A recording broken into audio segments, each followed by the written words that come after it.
So I would very much like you to welcome a person who's excelled in 2, if not 3, different areas that you can do, maybe even 4, depending on how you want to define it. But most of all has worked a lot in this very town and had his hands in, I'd say, at least 5 of the best 10 German pop songs ever, outside of his soundtrack and scoring work. So please join me in welcoming Mr. Reinhold Heil.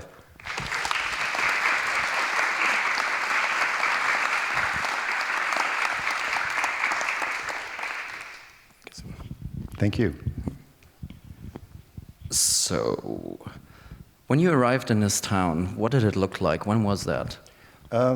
September, October 1973. I was 19 years old. I had just finished my Abitur, my high school, and I had miraculously passed an entry exam into the Hochschule für Musik here in Berlin, in West Berlin, actually. And what did it look like? It smelled really bad because our friends, the communist rulers of East Germany, loved to use brown coal, surface mined coal, for energy. So we had all these brown coal power plants that were sending unbelievable amounts of sulfur into the air. So that was like a constant presence in the air, the smell of sulfur in West Berlin, coming from East Berlin. So yeah, the coal and the dust and the wind, they didn't care about borders. The glorious old days. It was just absolutely magnificent. You wish you would have been there, for sure. And it just stank. Yeah, it stank, yeah, a lot. What did you do to overcome the stink? To my what? To overcome the stink. I didn't, you stopped thinking about it, except for the morning when you would like cough up the phlegm.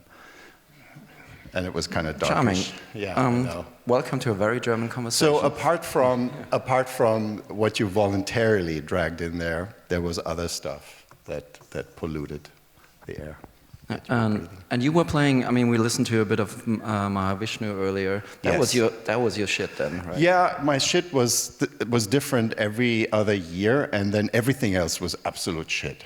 So at that time, I was opinionated, and I knew this was the best music, and it happened to switch every year.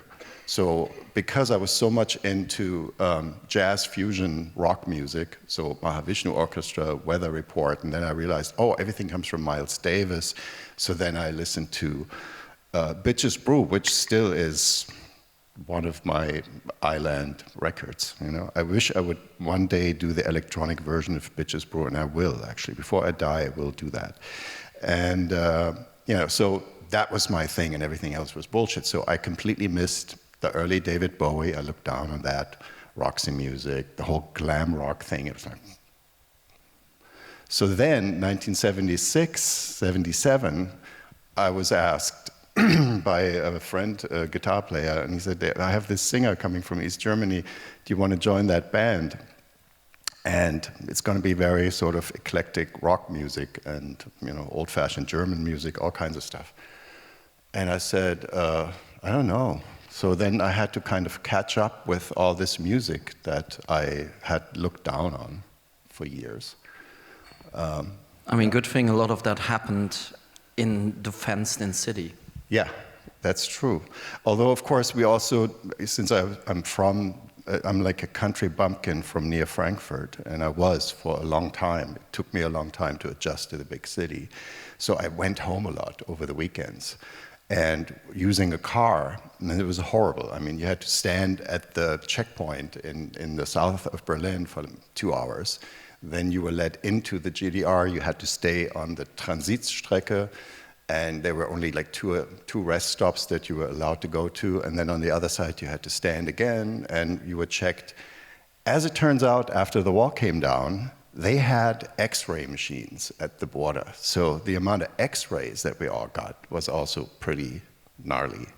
So good thing you're still here with us, then. I'm still here, but I have a lot of people who are no longer here from my generation. I don't know. Of course, we can't pinpoint. There was nuclear fallout from all the tests in the 50s, so, there's other shit. In any case. Welcome to the uplifting vibe of the 70s and 80s. It was glorious, for sure. within that vibe, I mean, you played in a bunch of like proggy kind of bands, and like a lot of your comrades, there was a big scene of things that, yeah, that were a little different to what was going on in the pop music kind of thing. Well, what's interesting is that people now think there was a scene in Berlin. There were about 10 different scenes that didn't have anything to do with each other. And we're, again, looking down upon each other. This is the idiotic thing about this time, I think. It's a very German thing, yeah. Yeah. So, and then there was this time when, when Nina Hagen came up in 78, 79, and then there was the origins of the Neue Deutsche Welle. Record companies came to Berlin and were basically dragging half-finished projects, bands out of rehearsal rooms and gave them record deals. And I was not like super successful. I just played in that band. That was kind of one of the instigators of this whole thing. And I dared saying in public, I really think these bands should be left alone until they're done. And I got a huge backlash from the musicians who were very happy to be signing a record deal just because they're from Berlin, because of course there were no outlets for them. There was no YouTube, there was nothing they could self-release. We all had to go through this needle ear of the record companies, of the A&R managers. Those were the gatekeepers to fame or to even being heard anywhere out there. So if you don't convince an A&R manager that he will give you a deal, and might even be a shitty deal, you will not have a record. So, of course it was a stupid thing to say. I should have just kept my mouth shut, obviously. So, be nice to your fellow musicians, because everybody who gets a deal is another person who gets a chance.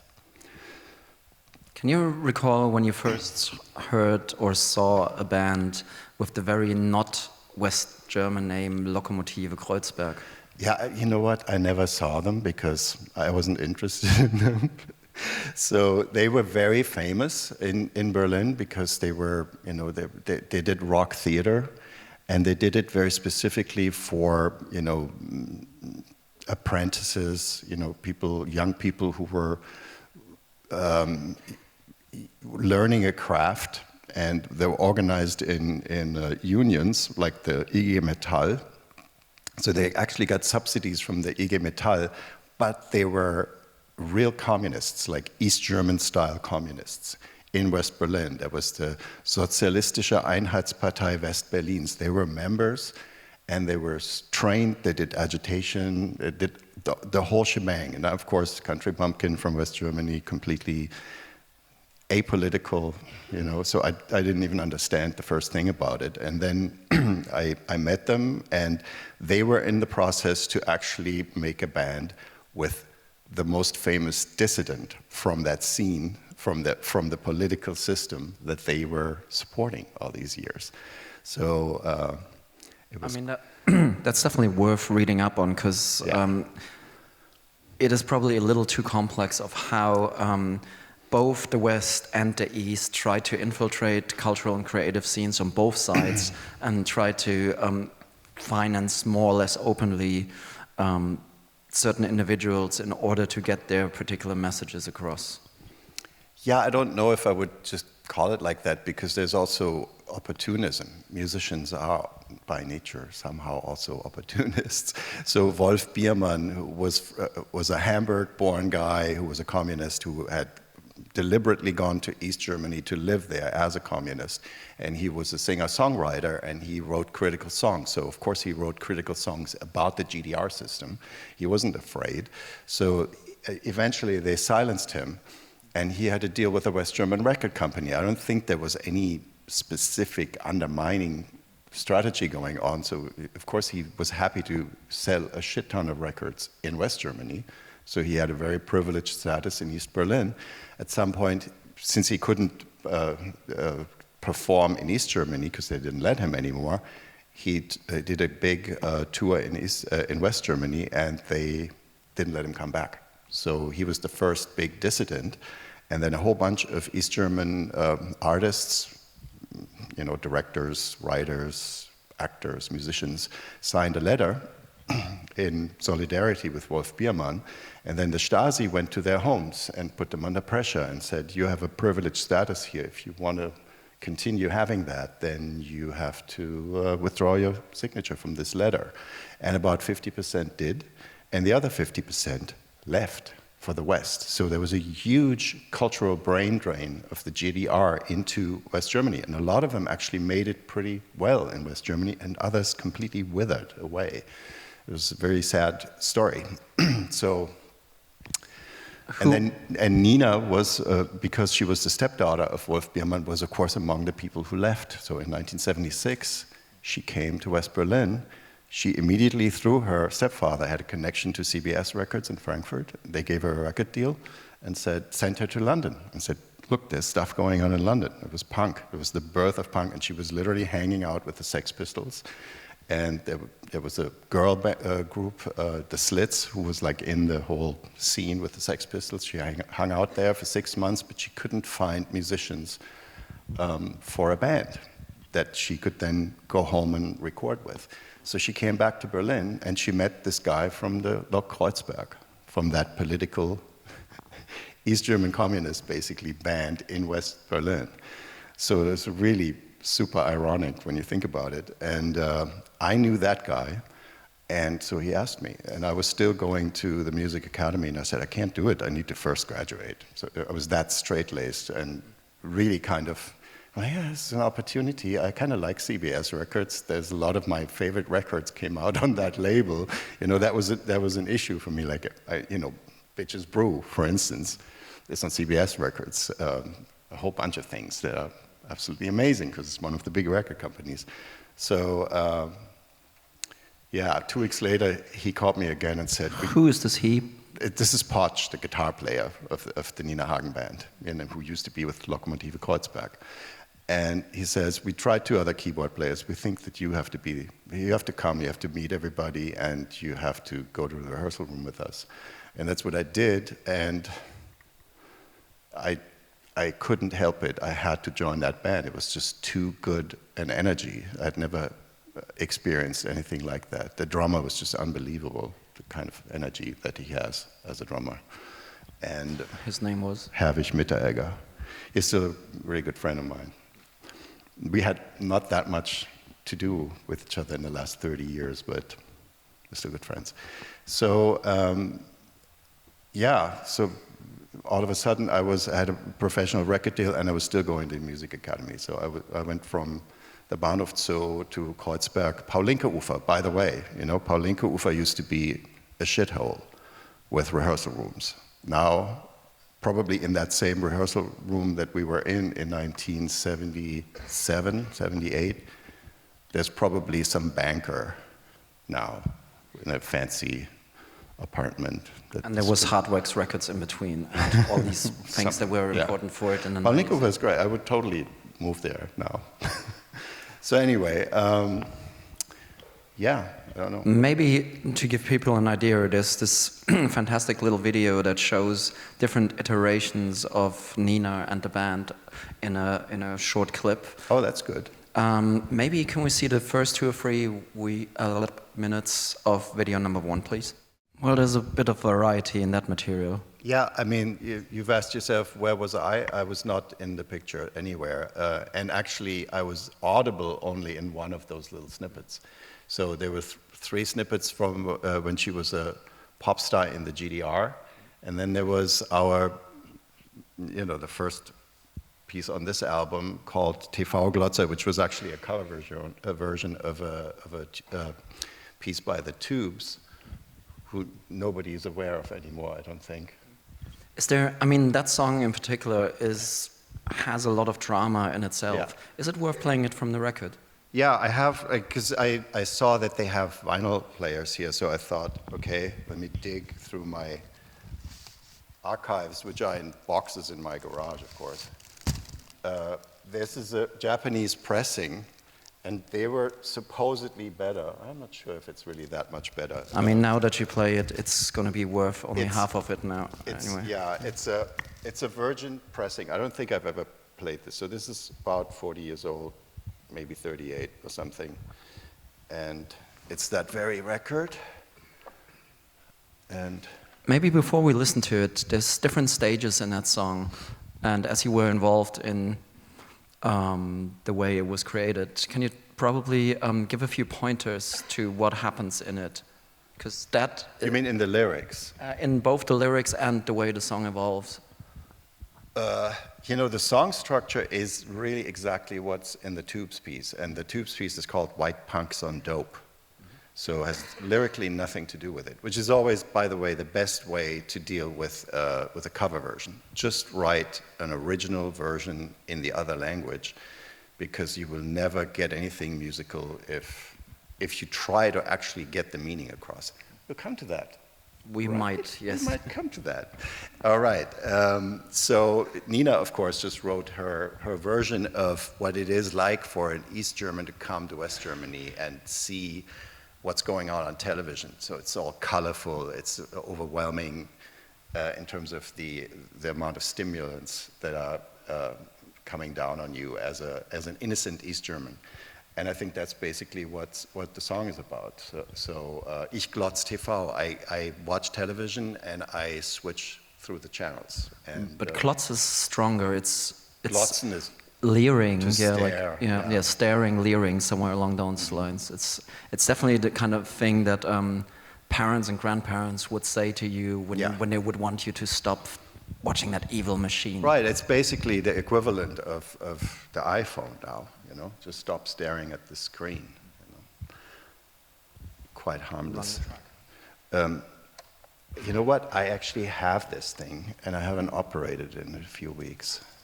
Wait, let's do it properly. No, of course not. There you go.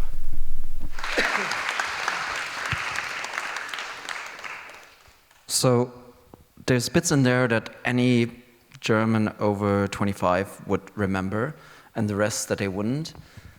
But there's also, I want to say, at least 5 or 6 decades of pop music in that song. It starts super, I don't want to call it classical, but it really draws from blues and boogie woogie and that kind of stuff.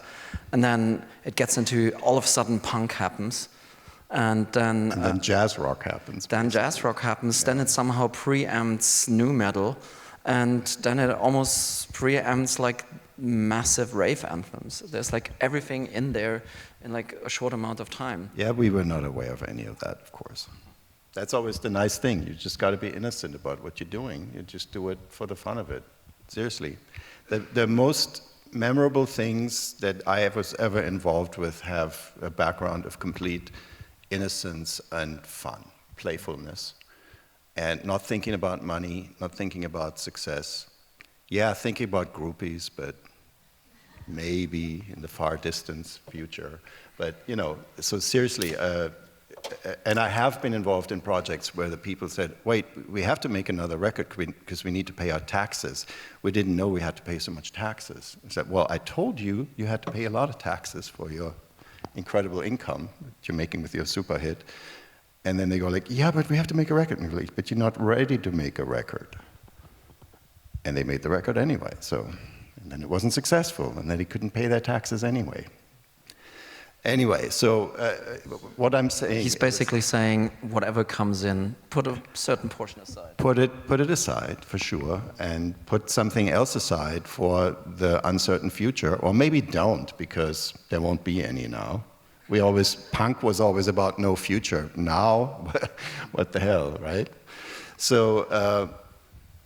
Yeah, so I think that's really what that was. It was having an amazing band to play with. You know, this is absolute energy where there was no click track. You know, there was no computer involved. I was able to afford synthesizers. You know, all my money went into synthesizers. Which ones did you use on there? My first one was my Mini Moog. I still have that. And then for this particular band, I bought a Yamaha CS80, which was just fresh at the time. Okay, advances were good then. That was, yeah. The other people needed to live from their advances, but I was still in school, and my dad supported me. And actually, my mom supported me. My mom gave me 5,000 Deutschmarks for that CS80 that I still have, of course.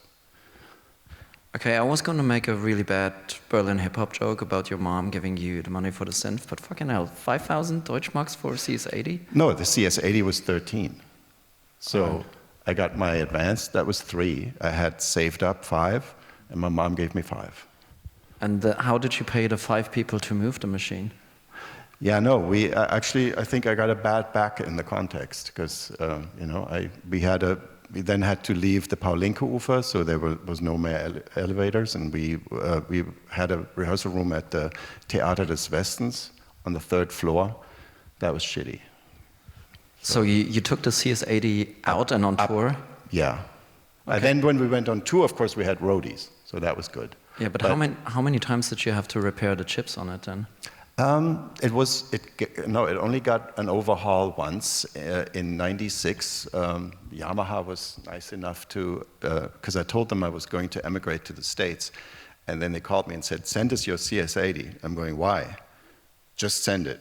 So I sent it, and they sent it back, and it was all fresh. It was beautiful. Okay, so you're the one that's responsible that there's no replacement chips around anymore. No, and that's not true. Actually, there is one guy, and I've just found him. I'm so happy. It's just a half-hour drive away from me.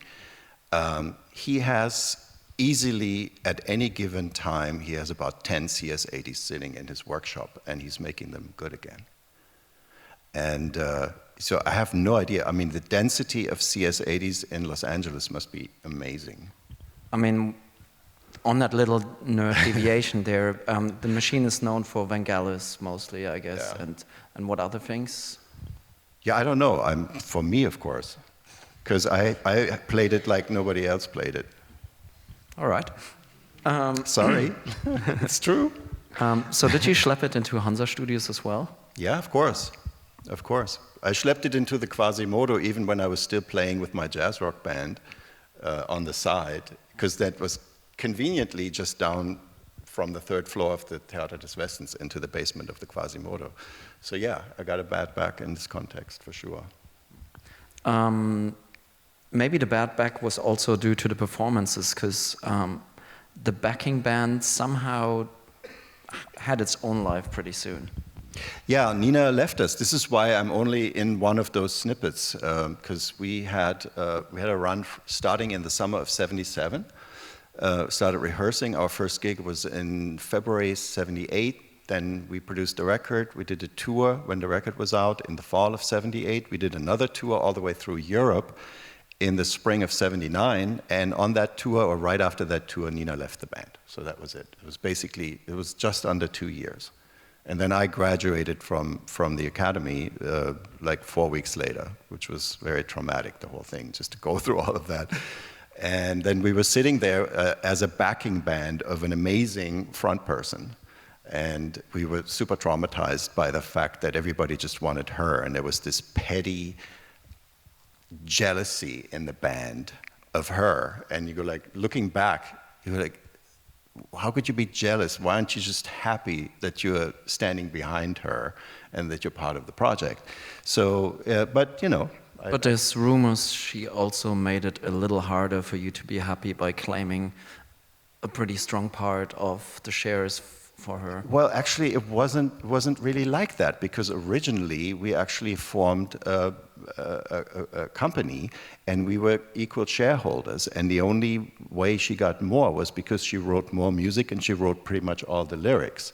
So she got a much higher share from the back end, but that was very justified through the creative work, and we had a publishing company together. So the publishing share was our socialist contribution it went into, and I think this is still a good model. I actually came up with that model because I learned something about copyrights and publishing rights, and I said, well, we should have the capitalist competitiveness that whoever writes the best pieces, and the most of them, gets more money, but there should be a socialist aspect to it. I still believe in this kind of combination, by the way, so I'm very much anti, neocon economy that started with Miss Thatcher and Mr. Reagan and is now about to drag us all down. So I'm also not communist. I'm not pro-communism, because I really don't think that worked very well.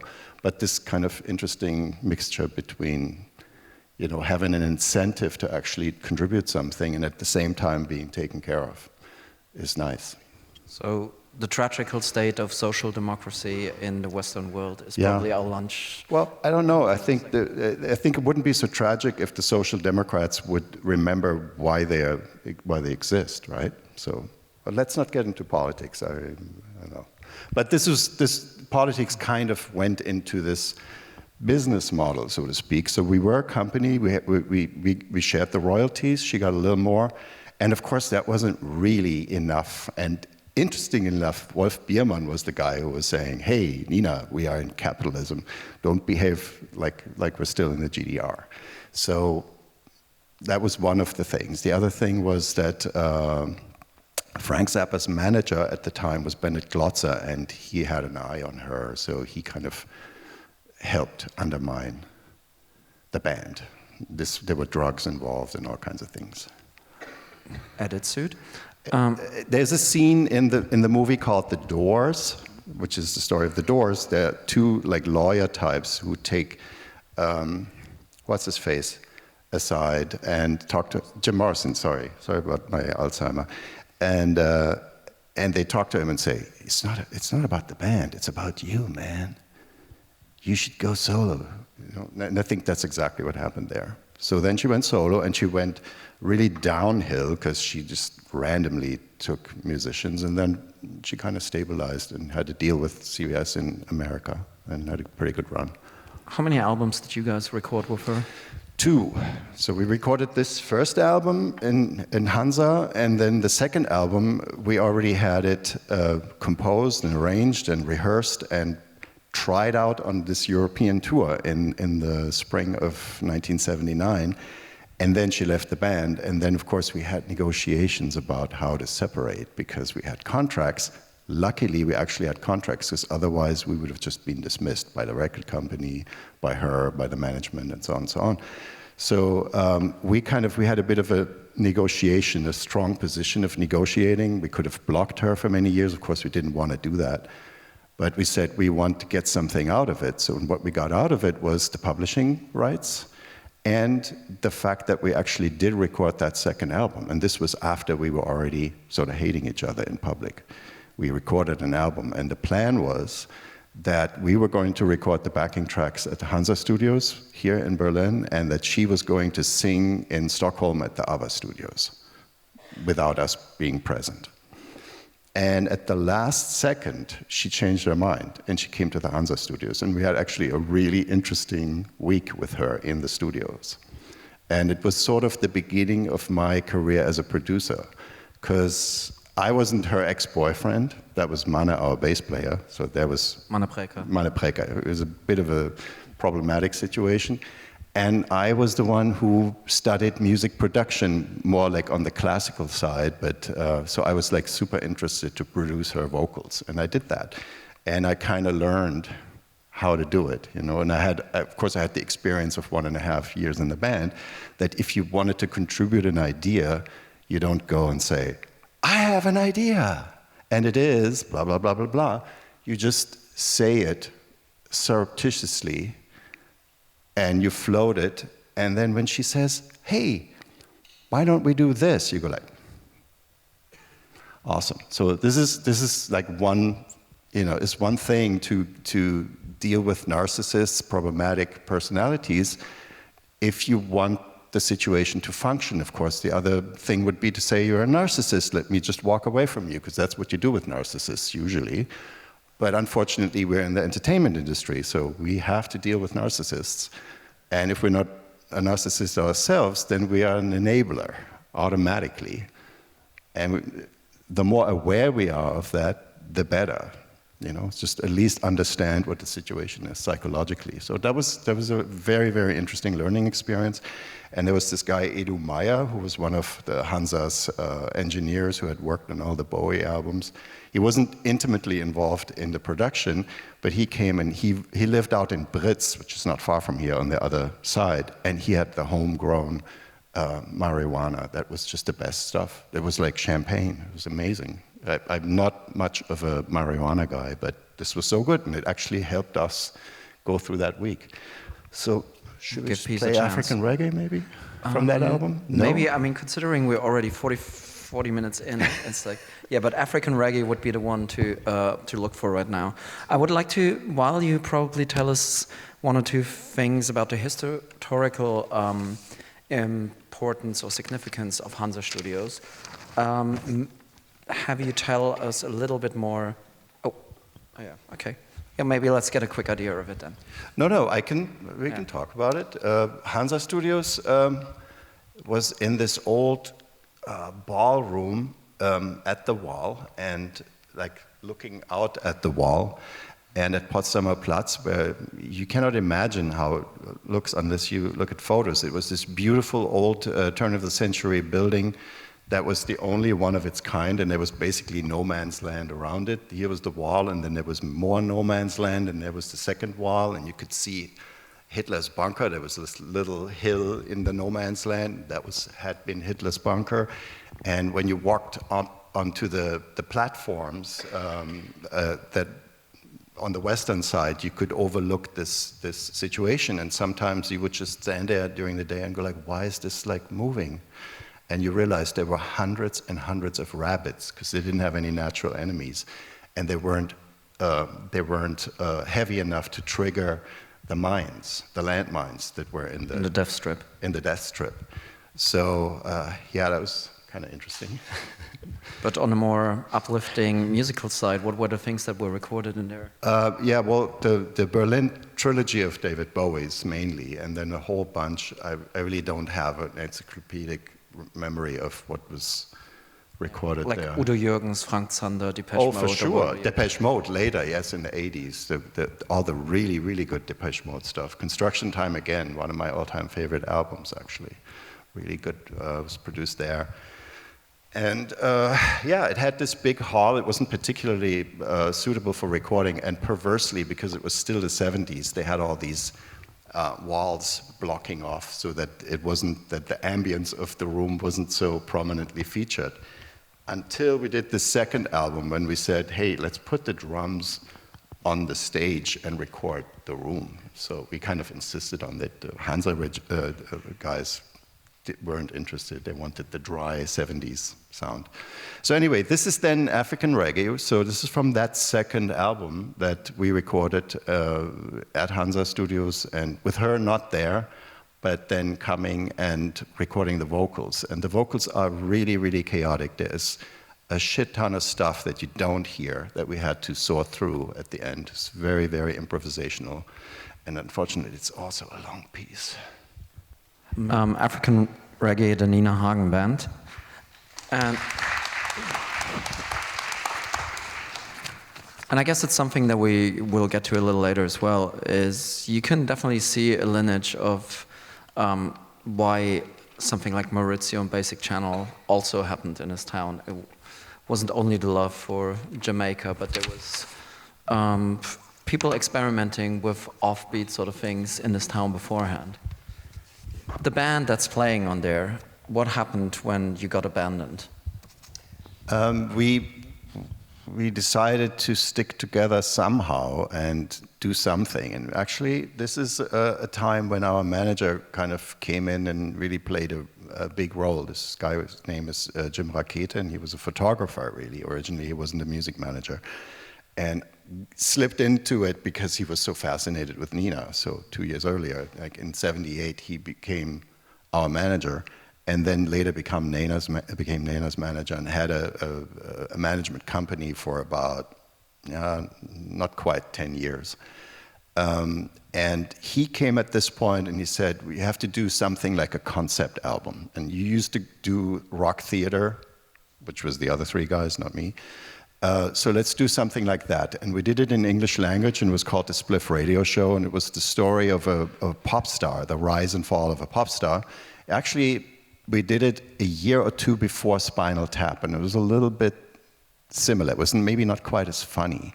And so we got ourselves a front person, and we called them front pigs, because of course we were traumatized by Nina, so we called a front It's also person. an old military term. Front pig? Yeah. Yeah, well... Frontschwein, yeah. Right, so we hired the front pigs. We were not the backing band who was hired by a famous star. We were the backing band hiring front pigs. So we should have just gone to therapy. I think it would have been a lot easier. But so we did this project, and it was also pretty energetic. And our Australian front pig that we hired, his name is Klimek, was an amazing, energetic comedian, an actor, and not much of a singer, but he was really good. And so we toured Germany over, I guess, 2 years with that, and we sold many records, but never enough to go into the charts. So we sold something like 35,000 every 6 months. It wasn't enough to get into the German charts at the time. Just to give you an idea how many records people bought this stuff. It was amazing. Like people had, you know, like the Nina Hagen band album, I think sold 500,000 in Germany. The first one. The second one, maybe 350 or something. And the Spliff radio show ended up selling 250, which is a gold record, but over many years. So that was kind of the foundation. It was a bit of an underground hit, maybe, you know, and of course we had a lot of people following us because of the Nina Hagen band, so it was easier for us to start. And then we changed the direction. We fired all of our front pigs and we wrote some German stuff again, and we sang it ourselves, although none of us was a particularly great singer. So we kind of just blended in with that Neue Deutsche Welle, the new German wave that started with Nina, but then had bands like Ideal, most prominently, Fehlfarben, all these kinds of things. Really, really good stuff, actually. Deutsch-Amerikanische Freundschaft, still pretty much my favorite band from that time, which has a lot to do with Conny Plank, the producer. You know, so like one of my regrets is never going to Conny Plank and becoming his assistant for a year or two. Missed opportunities. Well, that Rhineland countryside life is not for everyone. Yeah, I was kind of happy to be in Berlin, and stuff was obviously happening, so there wasn't ever the time where I had to, you know, go look for stuff. It just came to me, luckily. Ironically, the song that then all of a sudden propelled you out of that slow-selling, underground following thing did not have only German lyrics in there. And I guess there's a bit of a story. Yeah, well, we then, we went back to Paul Linke-Ufer, by the way, for that, with the Spliff radio show. They let us back in there, which was remarkable. And we started recording. We had like an 8-track tape machine, and then there was a room in Moabit, least likely to be a cool place in Berlin. But it was like a giant hall, and they had like a food Großhandel. Wholesale. Yeah, and there was a cooling section, so that was fairly well insulated, and that became the Spliff studio. So we called ourselves Spliff. We rented a place that was suitable to be a studio, a rehearsal room where you could actually record. We bought a recording desk. That was what we toured with, because we knew we wanted a recording desk. We didn't have enough to buy 2 desks, so we bought the recording desk and toured with it. And then we produced that album, 85-555, in 1981. And yeah, here's the original pressing. This is Jim Rakete's cover design. You know, he used the American way of doing a paperback, you know, with the silver foil. Very nice. So, and he did horrible photos of us, and he put us in like suits and shirts. That's one of the most expensive photographers you can find in this town and country. Hate every photo from that era.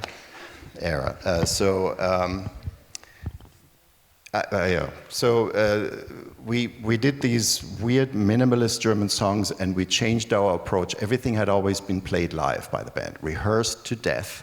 So every note was there, and then we played it live, mostly without clicks. And that was the 2 Nina Hagen band albums and the Spliff radio show album were all done this way. And now we had our own studio, and we had our own 24-track machine and Neumann microphones, and like the bare minimum what you needed to do a professional recording. And of course, you know, bare minimum Neumann, yeah. It was 120,000 Deutschmarks that our publishing company gave us in advance in order to get us the bare minimum. We had an Otari 24-track machine. Our desk we already had. We had to have 2 big JBL speakers. So today, how much do you need? 5,000? Yeah, but that Neumann would still help, I guess. Yeah, well, but you have all these copies now that you can buy for 350 that don't sound that much worse. So it's a different situation. Of course, you can also no longer make money with music, so there's the trade-off. But then I guess you kind of did, and I would, before we usher in video number 2, so that people would know what to watch for, you got rid of the front picks. Who is singing on that track? I am singing on that track. I also wrote it. I wrote it in about 5 minutes, and it's one of those silly things that kind of follow you like a piece of shit that you stepped into. And I don't hate it, because people say, well, don't you hate the song because it makes you so unhip because it's such a Schlager. And I go, no, I don't hate it because I actually love it because I moved in it. Meaning the royalties from that song enabled me to buy a beautiful loft with my own studio in it in Schöneberg. So I don't hate the song. And a lot of kids around Germany and other countries got to... And so, of course, long story, and I'm so sorry about my tangents. I always go off on tangents, and I asked him to keep me in check, and it's almost impossible, I know. We have whips hidden. But you asked me about the Italian. Why is there Italian in there? So it's a song that longs for Italy. I love Italy. And it's full of stereotypes of Italy, and the reason why it's called Carbonara is because we went from that rehearsal room in Huttenstrasse in Moabit to the next corner, and there was an Italian restaurant, which wasn't Italian, it was run by Lebanese people. Like almost any Italian restaurant in this town. And the Lebanese lady there was so nice. Whenever we had a record done or wherever we were getting ready to go on tour, she would stand in the kitchen for a day and cook Lebanese food for us. It was so amazing. So, and of course we ate, carbonara for 6 Deutschmarks and 50 and drank a Coke because we really didn't have that much money, right? So, and we did that almost every day. So that's where the inspiration to the song comes from, and it's all about the fantasy of going to Italy and meeting one of those beautiful Italian girls. Video number 2, please. Well, there's Italians in the room live. as well. It was live. Oh my God, the other guys sang so much better than I. I'm so out of tune, and they are actually really backing me up. They have more practice. What did change with that song? For the band, what did change? Well, we had #1 album with this album, and there were actually some other really, really good songs on it. It's totally worth listening to. And this was just, it made it to #5 in the singles charts. It was funny because there were people who were placing bets that we were going to completely flop with this when we first presented it, because of the context that we presented it into. That was a ZDF Rocknacht in the Westfalenhalle, 20,000 people who came to see Foreigner, Meatloaf, and Saga, and they threw us in there as the opener. And we played them an album that nobody had heard because it wasn't on the market yet. It was December '81. And people were like, what? And the second night, actually, luckily they had 2 nights. The second night, we sprinkled in a few pieces from the Spliff radio show that a lot of people had known, so it was a much better night. But the response in a 20,000 auditorium playing this completely new album was absolutely flat. Nobody was interested. So then we went on tour, and it took like 4 or 5 months, and then it was #1. Because people were able to listen to the recording at home, so they understood what the lyrics were, and I guess it didn't translate into a giant Westfalenhalle.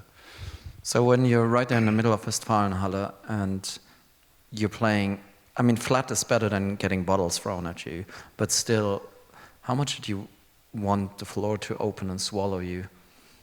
I don't know. It's interesting because we had our fair share of embarrassing appearances. We had certainly concerts that weren't attended well, stuff like that. So at least there were a lot of people there, and we were very much in a fighting spirit. So we didn't give up. It wasn't, okay, this is the end of it. Although other people around us were crying, literally crying, and saying, this is the end.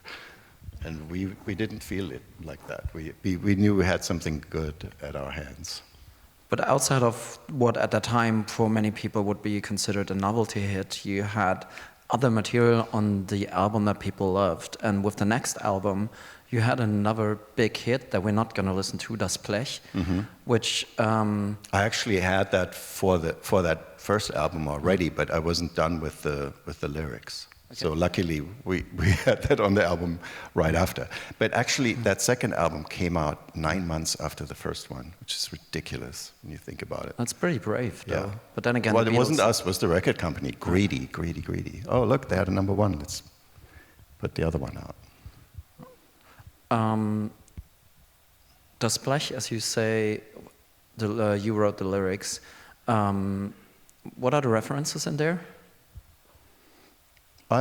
References? You mean what you're talking about? What the lyrics are saying? Yeah. Mm-hmm. Well, it's you go into the club and you take in the club scene and God, it's really not a deep lyric. Okay, should I give you the philosophy behind what it's like to go into a club and? No, but there was talk also about references. There were references to James Brown, of course. There were references to classical music, how I hate classical music, how I love the dance music, and it had a 4-on-the-floor beat. It wasn't techno, but it was kind of, disco, if you want to call it that. And it didn't have a chorus. It actually had the chorus was instrumental. It was all synthesizer. So it was very unconventional, and it just had a clever little hook line, and it had that little banter about what it's like in a club. And yeah, maybe we should play it, even though we were not going to, so just that you get a feel for it. Yeah, like, James Brown's coming and talking to me and says, how dare you steal black music? So, Das Blech by Spliff, which, hard to believe, was a massive, massive hit then. Yeah, I don't know, massive. It went to number 5, just like Carbonara did. But I mean, that's in times when number 5 meant more than the entire top 100 would sell in a week these days. Yeah, but that's the time. So there were people selling millions of records at the time. What I found it wasn't us. What I found more interesting, though, is there's other tracks on there, like Die Maurer or Glaspalast, and I would like to listen a little bit to Glaspalast, with you probably telling us what the song is about. And then how... I can't tell you because that's a Herwig Mitteregger song, and he always wrote metaphoric lyrics, which I loved. I adored his lyrics. My lyrics were always on the nose, pretty clear, this is the story I'm telling, and ha ha ha, or not. And I actually learned how to hate that. This is why I actually also stopped writing songs and went into producing. I just didn't see myself as an entertainer, and I loved people who wrote kind of more Dylan-inspired lyrics, for instance. And it doesn't matter whether the music's like Dylan, but like just metaphoric poetry for lyrics. And Mitteregger is like that. So he's talking about the Glaspalast. I don't know what it is. What is your guess? I don't know. It's some sort of ivory tower, but what's your guess? Do you have one? I was like, 7 at the time or so, and it just felt with like all the Cold War paranoia that there's a lot of that in, because the track is a bit paranoid too, in a way. For sure, but it's also very cinematic. So we were always thinking about creating movies, and this is kind of funny because now I'm working for movies, but we were trying to kind of produce these movies in people's heads when they listen to the songs. Glaspalast is for sure one that does that. One of my favorite tracks. There's a lot of synth in there. Yeah, I haven't heard this piece in a long time. It's a very obviously anti-war song, so it's not that metaphoric. I guess the Glaspalast is the people who send the hundreds of thousands of people out to fight, and they're sitting. Anyway, yeah. You were hinting at it being cinematic, and that obviously became your second career later.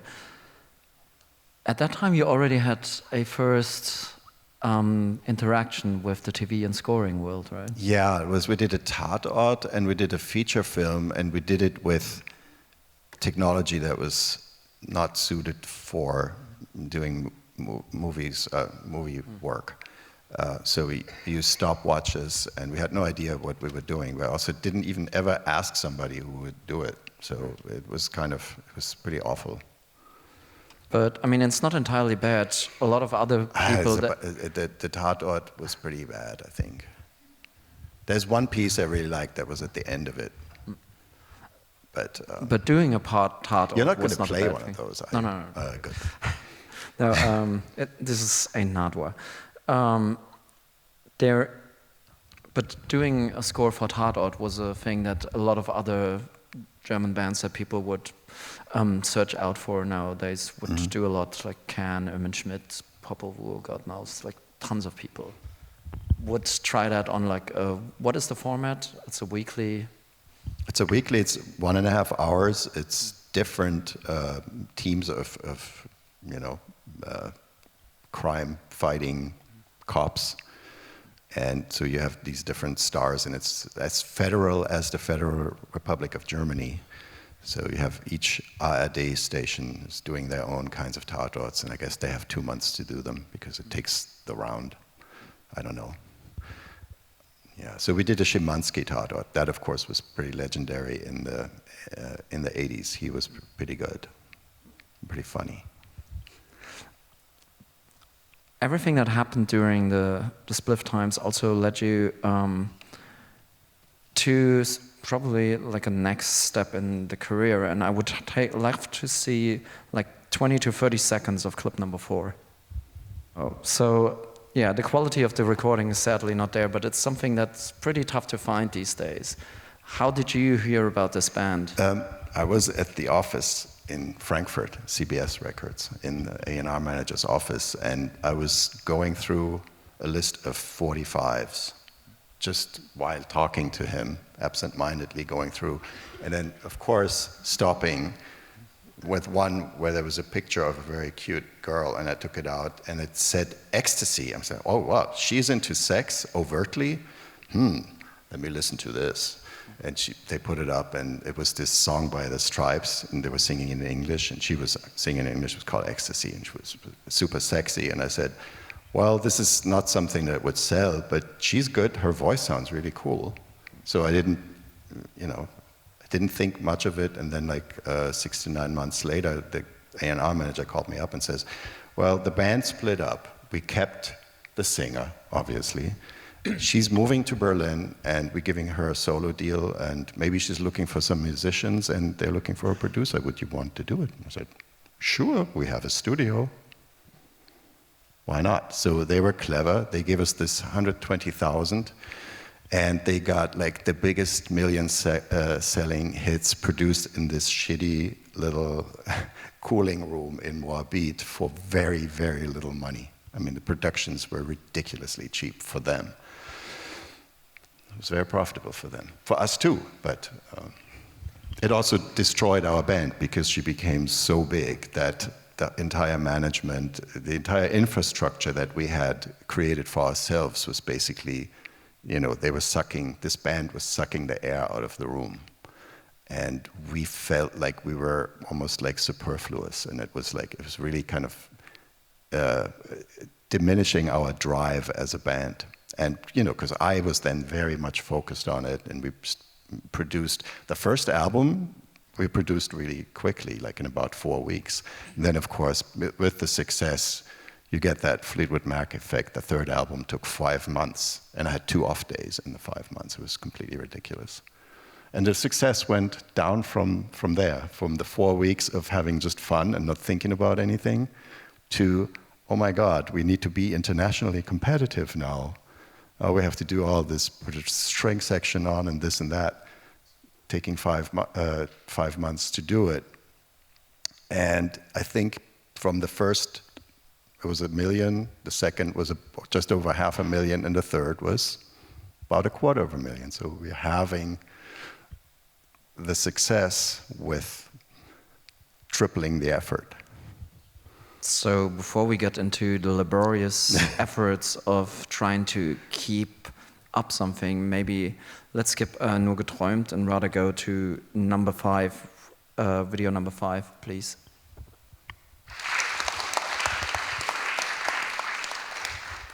So these were the early days of MTV, where in America and in Britain, they were already producing really elaborate and expensive music videos, very creative by some of the best filmmakers they had. And we in Germany didn't do that, and we also didn't want to spend that money, and we didn't think that any of our stuff would sell outside of the country. So what happened there was, this was a Dutch TV station that invited Nena, and they produced something like a really cheap music video on one of their Truppenübungsplätze, so where they did the war Army games. training grounds, yeah. War games. So that's why they were able to actually detonate something at the end for reals. But it was a kind of a shitty video, and then CBS took that, gave them a little money for it, and that was what was running on MTV in America. Didn't prevent the success, obviously. Who made the call? Because the first song that she had out, which was, I want to say, a #1 hit, Nur geträumt? Number 2. Sorry. It actually flopped first. It came out, we produced it in January, it came out in May with a cover that showed Nena on it, but she kind of looked like she was emaciated. It was a pretty awful photo, very artistic, but she just didn't look the way she really looked. And it was kind of a cheap, stupid looking cover and didn't do anything, so completely flopped. And then she was invited, the band was invited to a nationwide broadcast with only German language songs. And they re-released the single with a different cover. And then it went number 2 and started this whole craziness. And after that, we produced the album in the fall of, I think, 82. I mean, the first song was a pretty traditional boy meets girl, or girl dreams about boy kind of scenario, and like classic bubblegum kind of pop. Right. And this was at the height of East-West tension, nuclear paranoia to the max. This song about the 99 balloons that somehow trigger World War III, yes. But at the same time catchy as hell. Yeah. And yeah, how did the Americans take to it? How did they even hear about it? Yeah. That was an interesting thing. The lyric, by the way, written by the guitar player, who was what they call gypsy. He was a Roma, I think, and he was one of the sweetest people I've ever known. He's unfortunately no longer with us, and pretty genius lyricist. And he came up with that story, and it was just absolutely magical. And actually how it even became a single was the thing, because people in the band and around the band were all saying, this is the next single. And I was going, but this is not a conventional piece of, pop song. It's very different. It has these 3 very different parts. It has a little funky thing, and then it goes up tempo. I don't know. And so was the A&R manager of CBS Records. So we had a long conversation, about an hour long, where we were debating whether this could be a single or not. And at the end we were going, okay, fuck it. Let's just do it, see what happens. And it was really the stupidest conversation you could imagine, because everybody else who had heard the song was like, this is amazing. And we just had to overthink it, so. And how did it reach? And then America. So America was another big phenomenon in the 70s here, which was called Wir Kinder vom Bahnhof Zoo. And it was the story of a girl who at 14 had to prostitute herself at the Bahnhof Zoo in order to finance her heroin addiction. And her name was Christiane F. And she also became a musician, and she had an album out in 82, and she traveled the world. It was very underground. It wasn't like mainstream at all. So she went to Los Angeles, and the very famous radio DJ Rodney Bingenheimer interviewed her, and at the end of the interview asked her, so what are people listening to in Germany? And she reached into her little briefcase and pulled out 99 Luftballons, and she played it, and people called into the radio station and said, can you play that again? So this is how it started, whereas CBS Records US in New York didn't give a shit. And the A&R manager there, I met him about a year later, he told me the story. He was like totally in my face, he didn't care how bad he looked in the story. He told me that his girlfriend was from the publishing company, who also administered the rights to this song, and who had become aware of it because there was some airplay going on. and who had told him, you have to release this, you have to put this song on the release schedule, and he was not interested one bit. Until she finally decided to no longer have sex with him because of that. And I actually believe that, and I actually believe that there might be tons of other reasons why she didn't have sex with that guy. He was a complete fucking dork. But anyway. I mean, it's a Greek theme. There's Greek plays about that. I guess. So she said, no more sex unless you put that on the schedule. He put it on a schedule on a Friday, so he could have sex on the weekend, I guess. On Monday is being called into his boss's office and said, what's with this German girl that gets all the airplay? Are we doing anything about that? And he goes, I just put it on the release schedule. And his career was saved that way. But it's basically a one-off. It's a one-hit wonder. It's considered a one-hit wonder in the States, but absolutely everybody knows the piece. So if I want to make myself important, I just bring up that I produced it. In America, In America, yes. Why do you think she never caught on in the same way she caught on in Germany, for example? They didn't tour there, and they didn't get any support from the record company. I mean, they toured pretty much everywhere else. I don't really think they ever did a proper America tour, and I think that's what it really takes. Yeah. And then all the international production was no longer exotic sounding. So there's your, clever strategy of, we need to sound international. No, we don't. Which is kind of interesting. Sound like ourselves, and that's like the big lesson to learn for everybody from pretty much any story you will hear. Just sound like yourself. Be confident and find something. Find something for yourself. That's kind of cool. And then stick to it.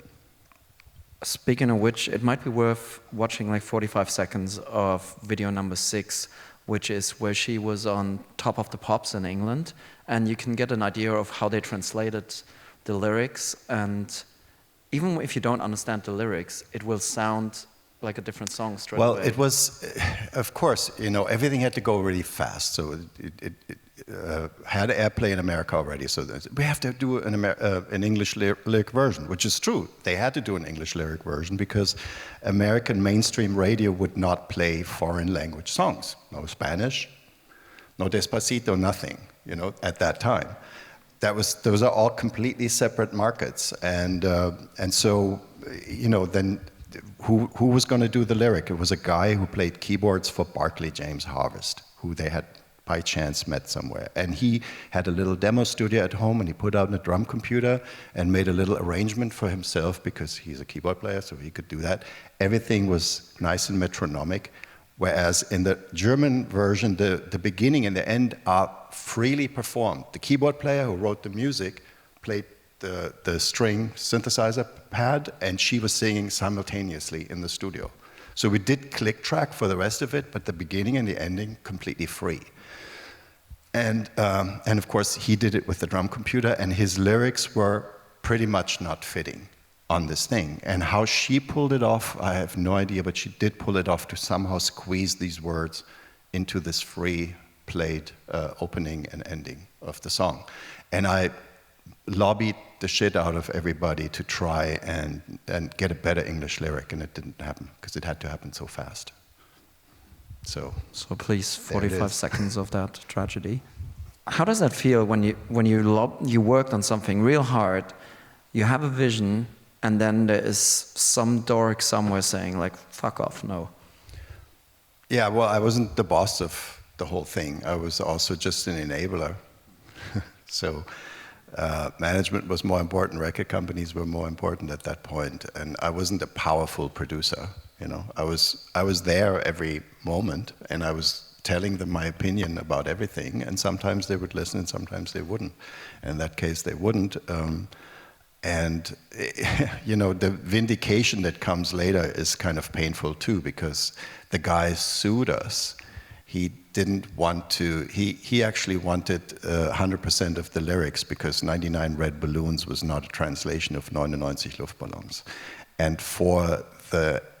So hang on, he did a whack job and then he used that as justification. Yes, and he won in Great Britain because the judge just thought that made sense. But he didn't win for the rest of the world. But he actually got all the lyrics, and so Everybody else got correspondingly less money for it. It was kind of funny.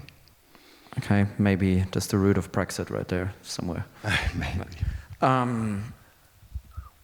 Speaking of being right there, you were, outside of being a producer, you were a keyboardist mostly, or key player.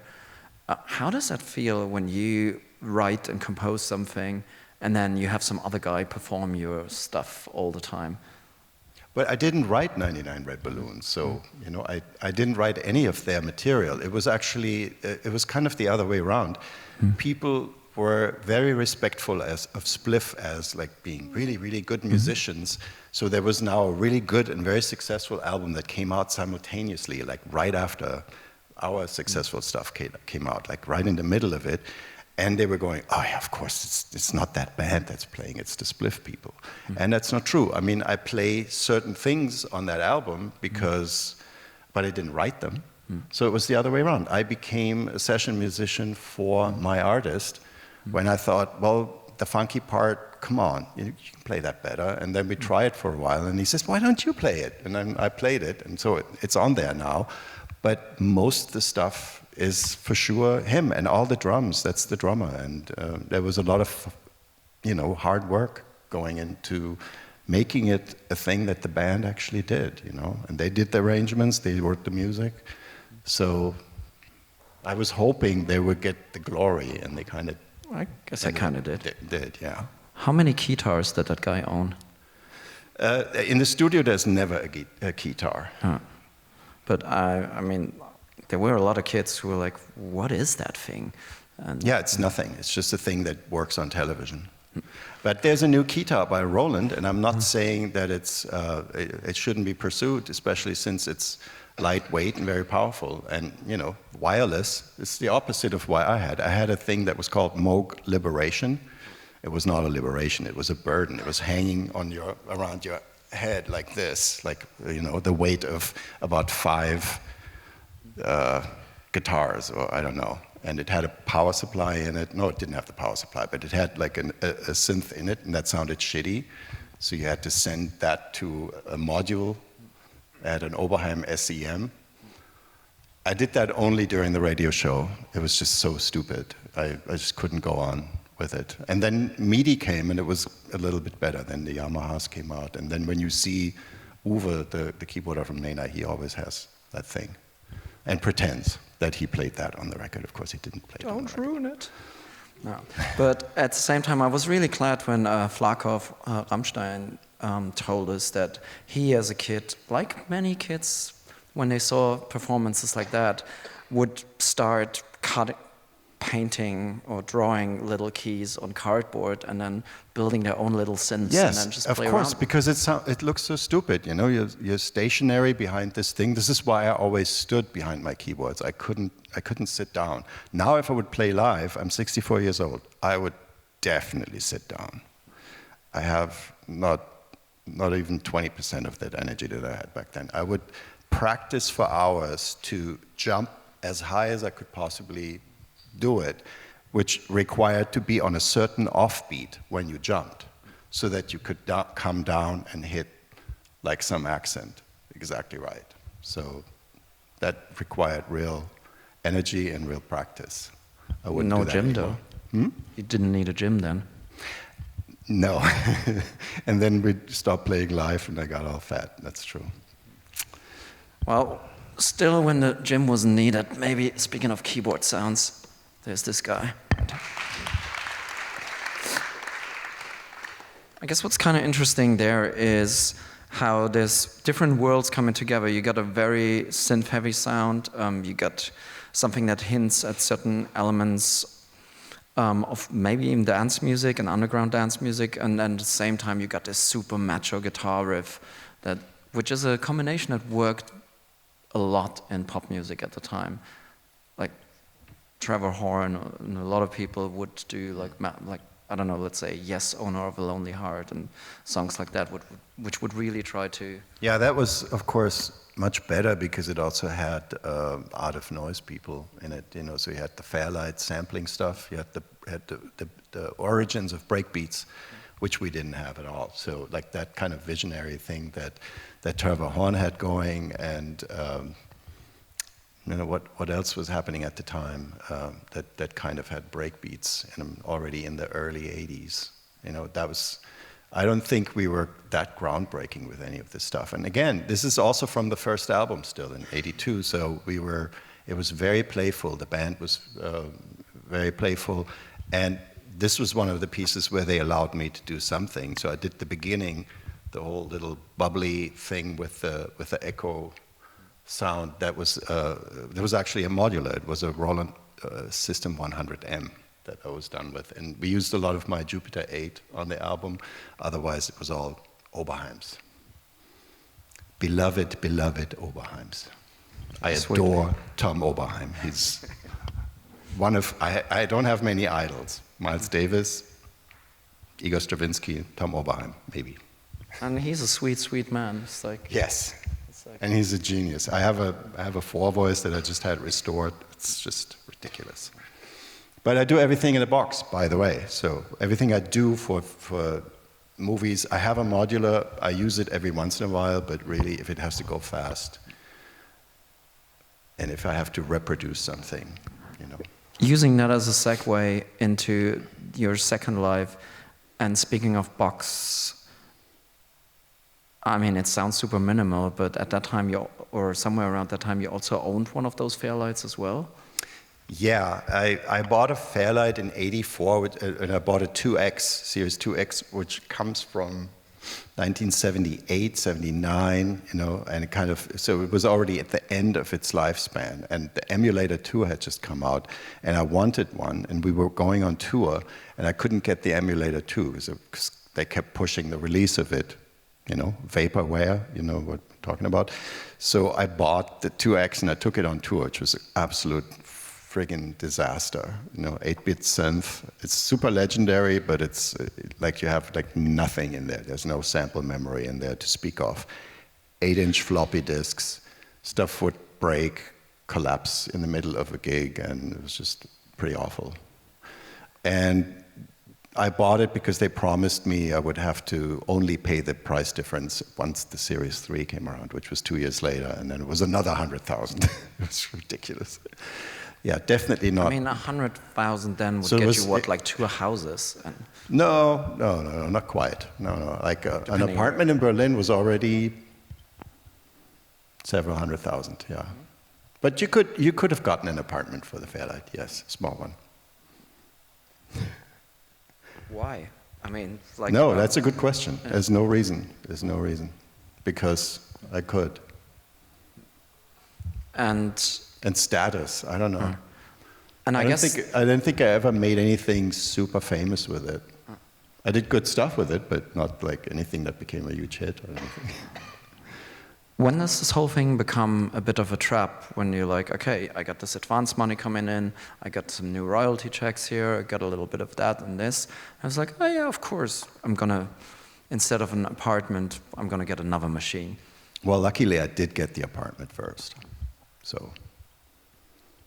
And there was a thing, West Berlin was entrapped here, and so there was a lot of tax incentives to stay in West Berlin. So actually, it was not a bad time to invest in gear.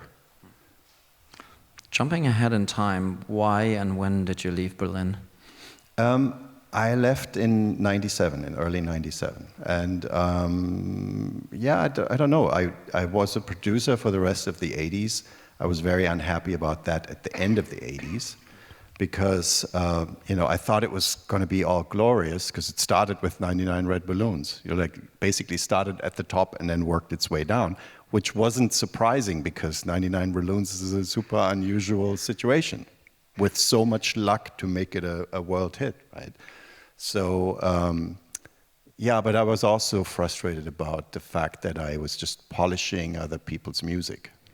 I don't want to say turds, but other people's music and then make it as good as possible wasn't the same as writing songs. And I wasn't really going to go out and do songs, although I actually did produce a solo album in the '90s. It took me 5 years because I was completely OCDing about it, and never released it because I was chicken, because I would have had to show myself, basically pull my pants down in front of everybody. And somehow I couldn't get myself to do that because I was fear of rejection, fear of, after so much success, I had fear of failure.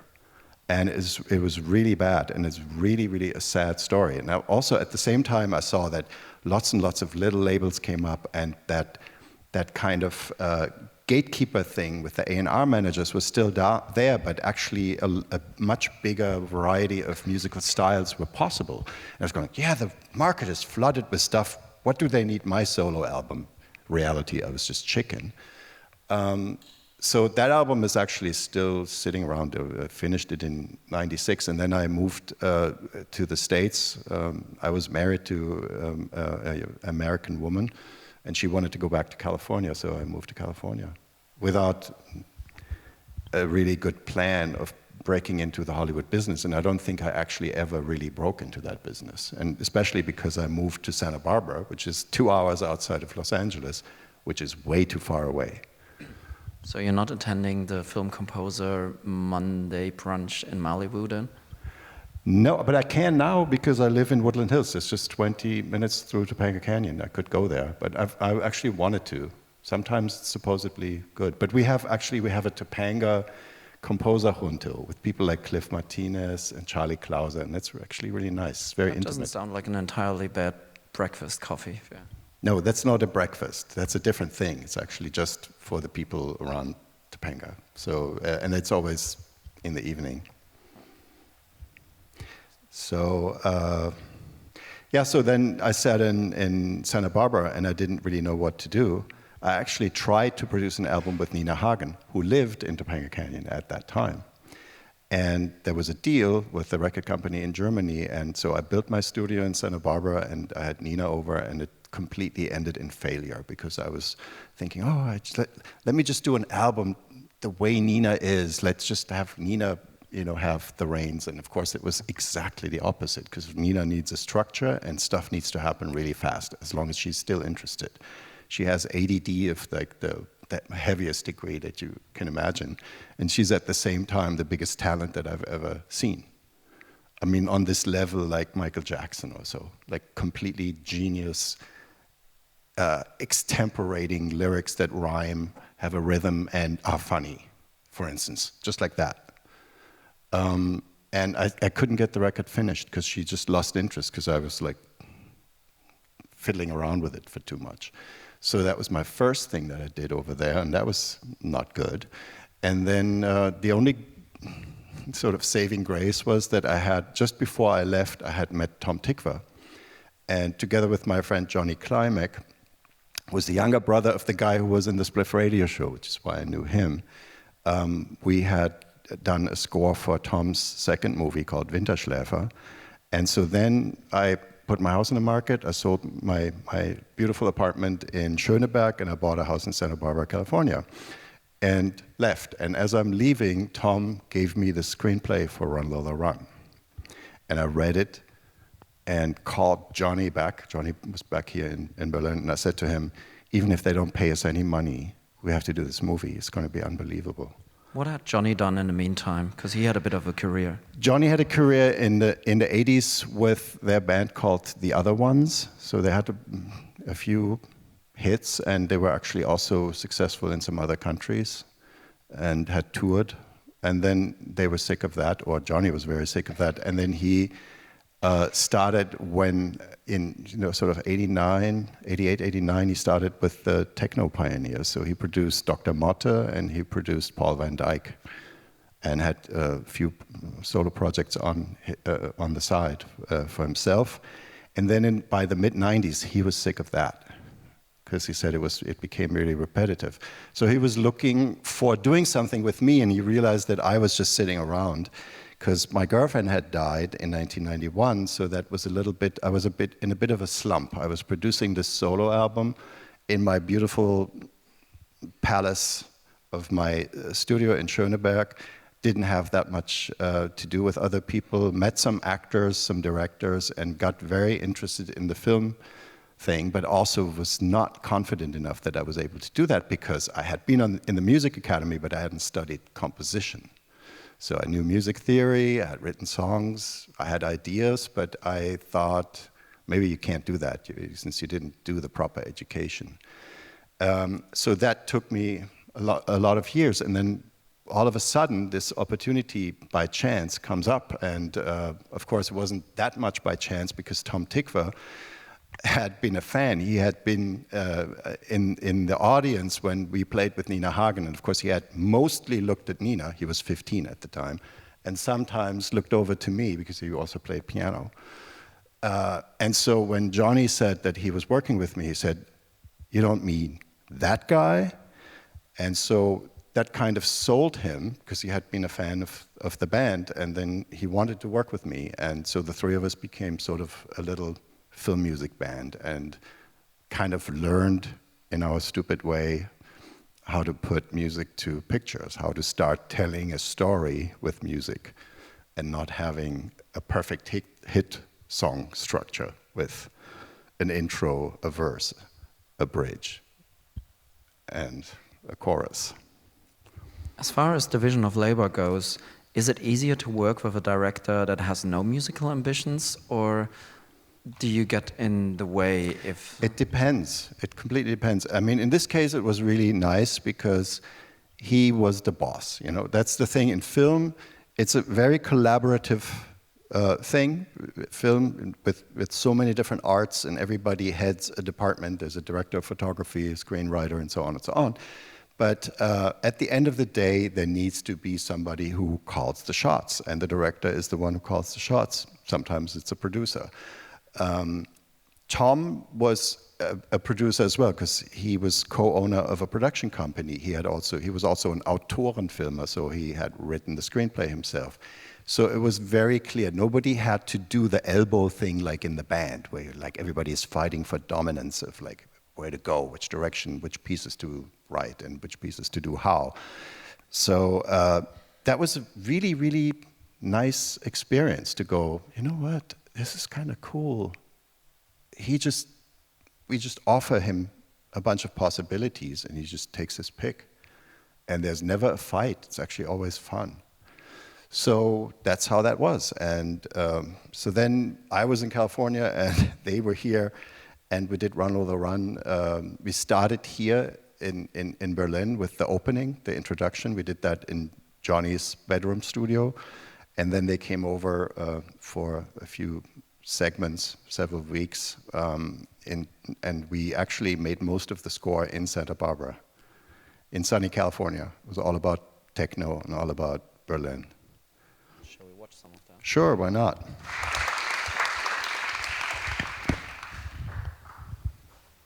Writing a pop hit is stressful enough, and writing a solo album, as you told us as well.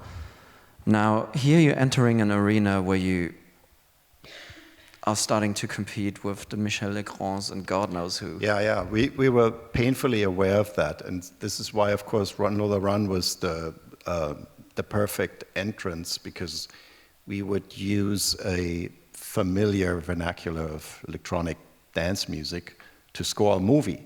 So there had been other movies at the time, because we did this in early 98, late 97, early 98, and I think the year before was Trainspotting. So there was, of course, a bunch of techno music in Trainspotting, and the difference was that in Trainspotting, they used pre-existing music. They licensed a bunch of stuff, Underworld, and really, really, really cool stuff. You can see that the second, Running 2 and Run Lola Run is actually very, very much influenced by Underworld. Yeah, exactly. But, you know, it was... the difference was that we were actually using this style of music, and we were working to picture.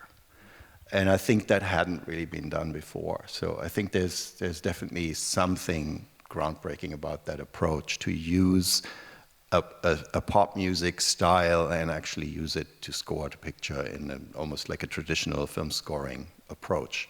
And of course, you know, orchestrally, we knew very little. So whenever then other challenges came where we had to record an orchestra, we need to first kind of study it and learn it. And so that went on over the years, and I think another highlight where that kind of hit us on the highest level was Perfume, and this was in 2005, 2006.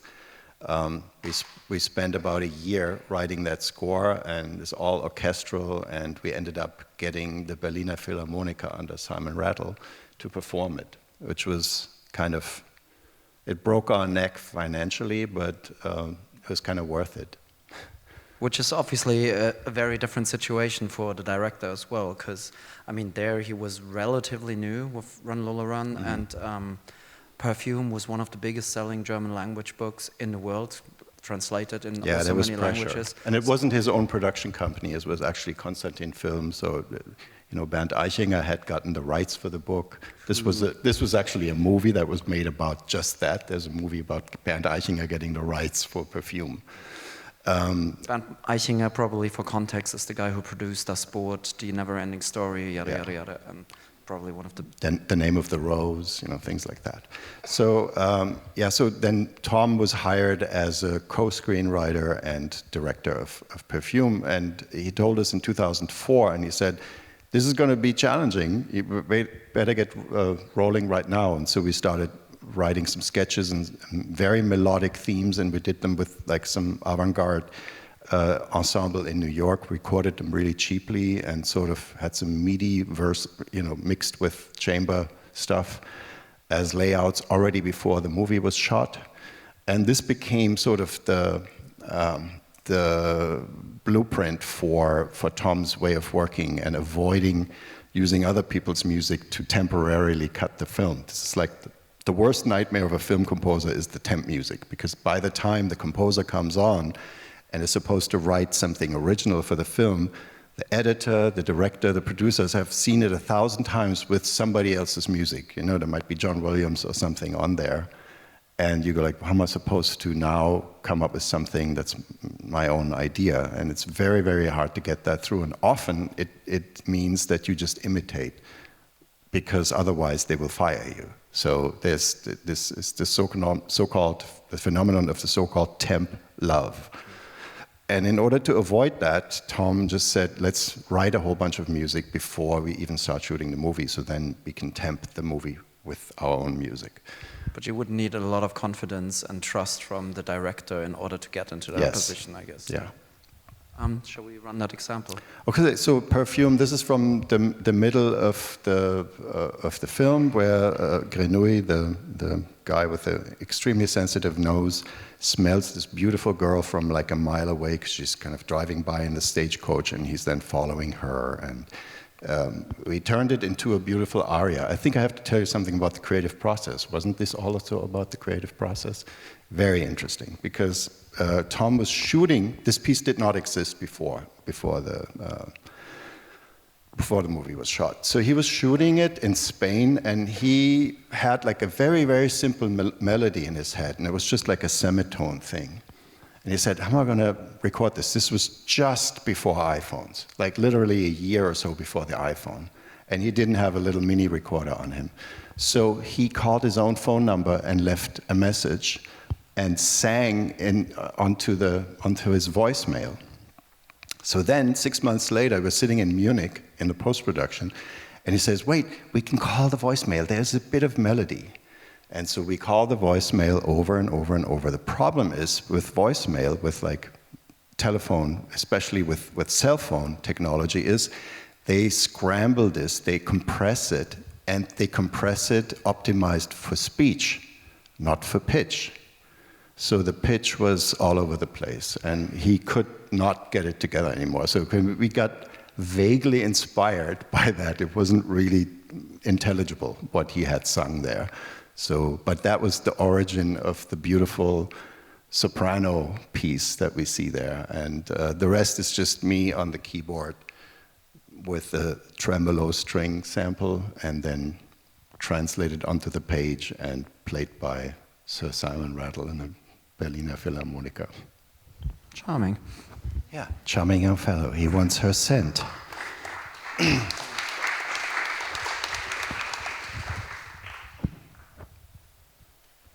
So how different is the process for working on something like that with the Berlin Philharmonics, having Sir Simon Rattle there as another gatekeeper rather than sitting there with your JP8 and the strings on there? Well, the thing was, again, this piece didn't exist beforehand. We had another orchestra session in the middle of this because we got the idea with the Philharmonica. Simon himself had the idea because he, of course, was aware of the novel. He was aware that this was going to be a big project.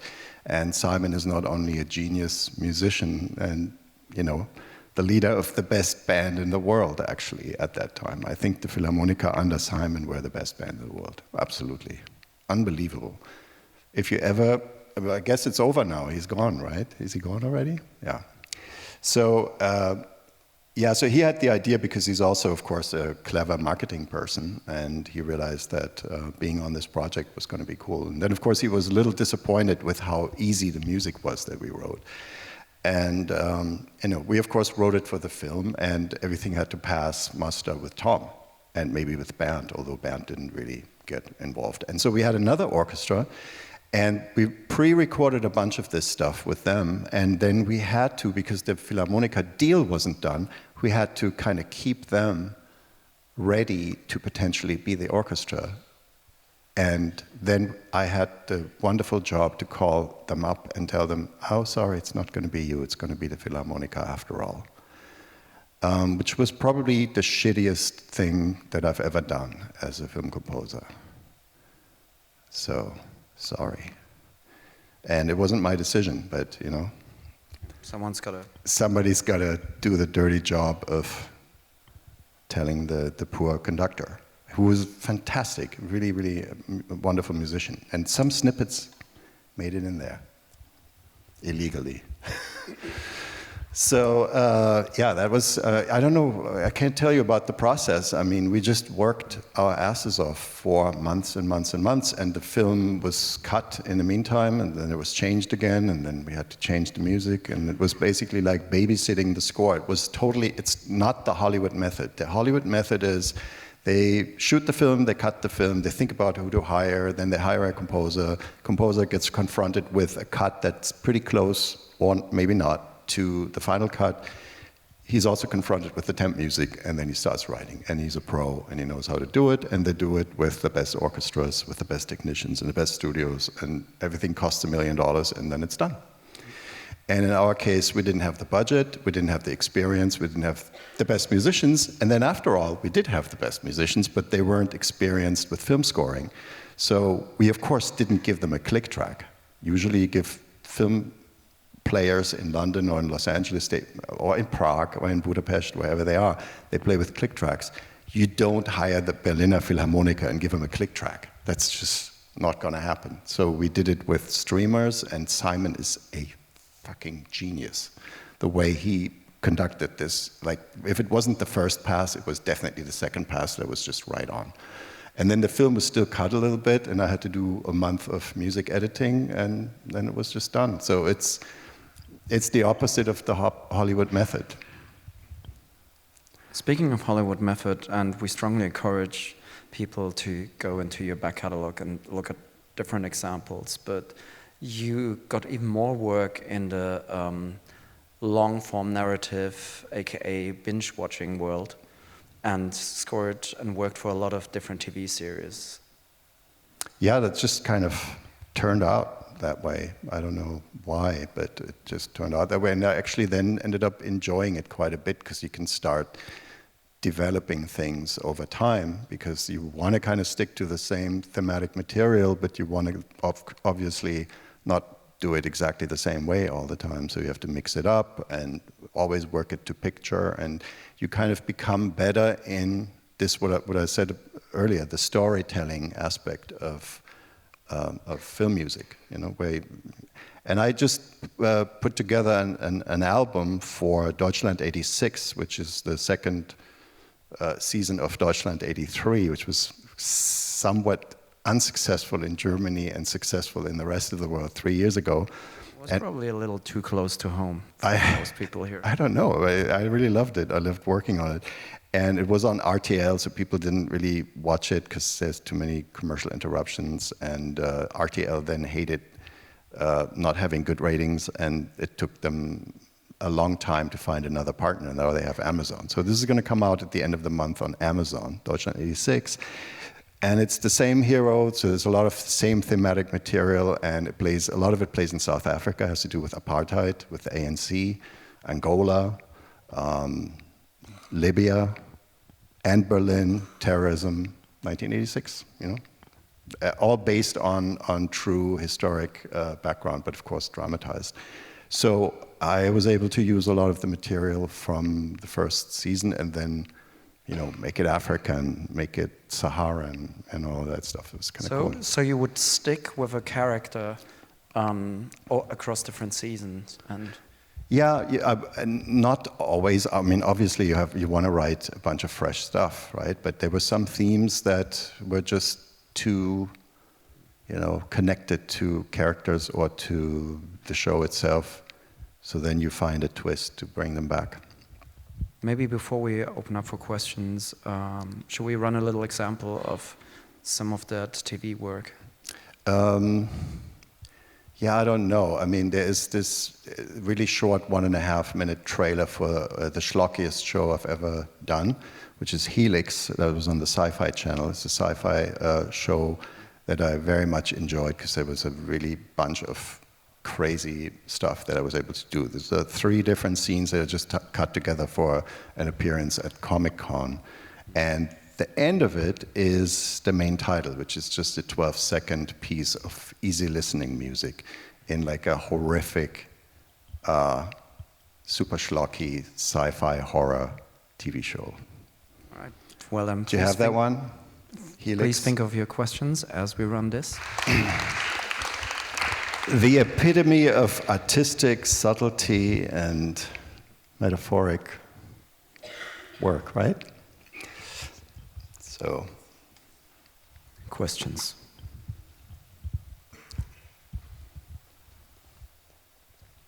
So, first I have to say, I've never heard another synth player use portamento in such a nice way as you do. And then I read that you at some point formed some kind of self-support group with 2 other producers, Gareth Jones from Depeche Mode and Udo Arndt. What was that like? What did you talk about? Well, self-support group. It was a breakfast. Monday mornings. We just went somewhere for breakfast and shared the misery of how it is to produce other people's music. And we all were in Berlin. We were good friends, and we worked together on the second album of the Rainbirds, the 3 of us. Udo Arndt had produced the first one. I had just played some keyboards on it. And then the second one was like another one of those elaborate, now we have to follow up this breakthrough album with something amazing. So then we had 3 producers working on it with Fairlights and Akai samplers and crazy shit. So and then we just met on a regular basis, and we sort of planned to do a whole bunch of productions together. Crazy thing is, producers don't get that much money. They get like 3 points and really not that much up front. So that kind of ended fast, and we had to kind of go our separate ways in terms of the work again, but we're still good friends. So it was, the support is just being able to talk to another person who understands the situation. And you just tell them something, oh yeah, of course, this is what's going on. So just to be able to process it is helpful. There wasn't really any help per se. There was never a solution to the problem of having to produce an artist. So what were the problems exactly with artists? Things like I hinted at, all of a sudden, everything has to be higher and better than what they started out with. And when they were successful with what they started out with, you're like, why don't you just keep on going? And you just keep on having fun and let your creativity flow and don't overthink it. And most certainly don't think about what other people will think or what the record company will think. That's what I'm here to protect you from that. And then you realize you can't, because it's not like you're locking them into the studio. So, I think that's the biggest frustration, is to see it go downhill once the success comes. All of a sudden the fun goes away because there's so much pressure. And that's very sad, you know, because I think the best things come without the pressure. When people actually love each other and they make the music because they enjoy each other's company and they get triggered by each other's creative sparks. So, and that's kind of a thread throughout my career. And my career is not that extensive in terms of my producer career. It was several years and with several projects. There was actually one project where I was really, really, really happy about. They made such pop music. Like, they were classic pop songs. I was going, this is going to be a smash hit. And then the production took 5 months, and they were talking about stretch limousines and groupies during the production. That thing never even took off, because they didn't even have the innocence that other people had during their first album. So, you know, that was another confirmation of like how stupid that is. So I really didn't want to do it anymore, and I haven't. Damn the 80s. Hello, I have a composition question, kind of a technical one. I guess when writing for TV or film, you're often given a piece or some imagery that might be 30 seconds or it could be 10 minutes.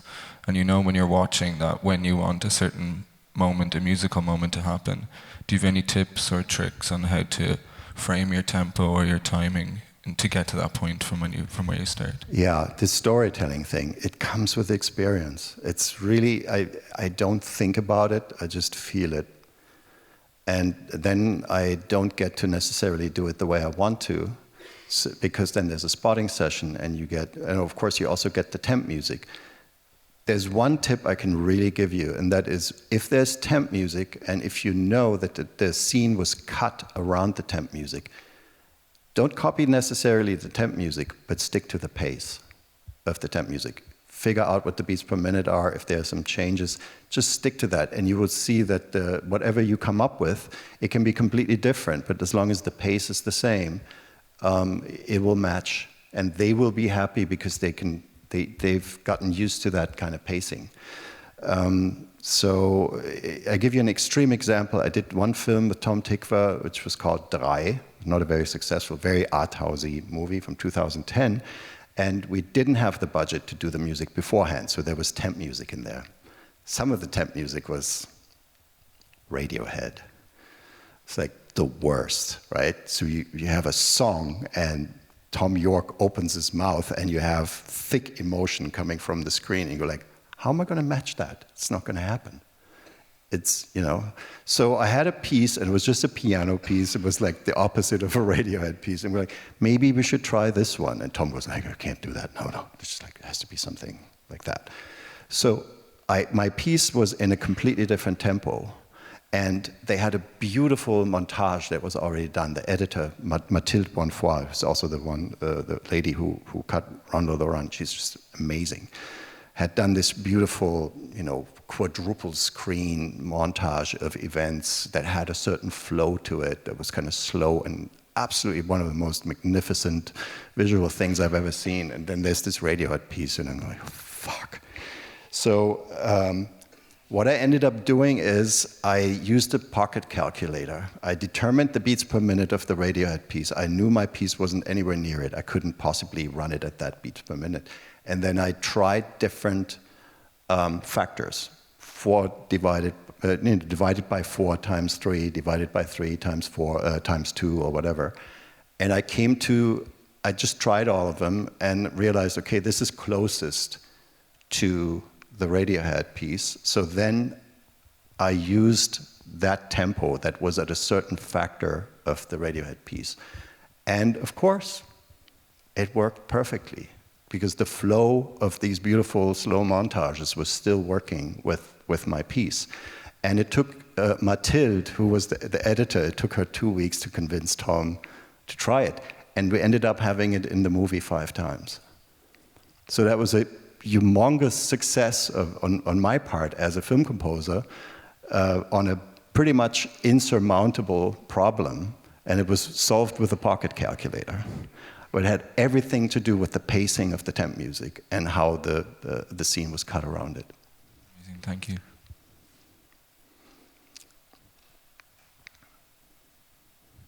Well, if there's no more questions right now, I would very much like you to join me in thanking Mr. Heil for his time being here tonight. Thank you. It was fun.